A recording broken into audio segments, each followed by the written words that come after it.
Maverick Misi trade na ng Barangay Ginebra San Miguel, saan kaya ito mapupunta? At Northport Batang Pier may bagong may-ari na farm team parent kaya ito. Mainit pa, bagong-bago na trade rumors nakakasana para sa Barangay Ginebra San Miguel. Ayon sa ating trusted source this week ay maaari ng matrade si Maverick Misi ng Ginebra. Ayon sa source natin, itetrade si Maverick Misi sa Terraform Jeep kapalit ng first overall pick nito sa paparating na draft ngayon, pero alam naman nating hindi sapat kung si Misi lang ang papakawala ng Barangay Ginebra San Miguel para makuha nila ang top pick ngayong draft.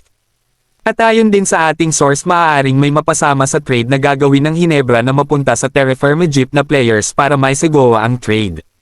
Ayon din sa ating source, target ng Barangay Ginebra San Miguel ang Phil-M point guard na si Dalf Panopio para kuhanin bilang first overall pick dahil nagustuhan nila ito kung paano maglaro. Sa tingin nyo ba mga ka-Lloyd Sports Zone, ibibigay ng Terraform Jeep ang kanilang first overall pick para kay Maverick Misi?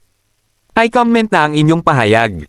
Masasabi nating biglang bumaba ang laro ni Misi nang mapunta sa Ginebra dahil napunta na lang ito sa second unit, kaya nawalan ito ng kumpiyansa kapag pinapasok ni Coach Tim Cone sa mga crucial minutes ng laro.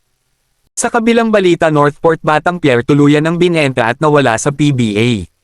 Halos sa isang dekada na nasa PBA ang Northport ay natapos na dahil sa pagbenta nito sa company ng Pure Blends na bagong nagmamay-ari nito. Sa tingin nyo mga ka-Lloyd Sports Zone, makikipagsabayan kaya ang company ng Pure Blend sa mga bigger teams sa PBA o magiging isang farm lang din ito na katulad ng pinalitan nito na Northport Batang Pier? Kung titingnan natin, ang benta ng Northport Batang Pier ay medyo nakapagpabuhay sa liga, ngunit hindi natin alam kung ang koponan din ba ng Pure Blends ay hindi magiging farm team, kaya malalaman natin ito sa mga susunod na taong ng PBA. Ang Northport Batang Pier ay nakapasok ng ilang beses sa semi-final sa kanilang franchise sa PBA, ngunit hindi man lang sila nakatungtong sa championship match o finals match sa pamamalagi nila sa PBA.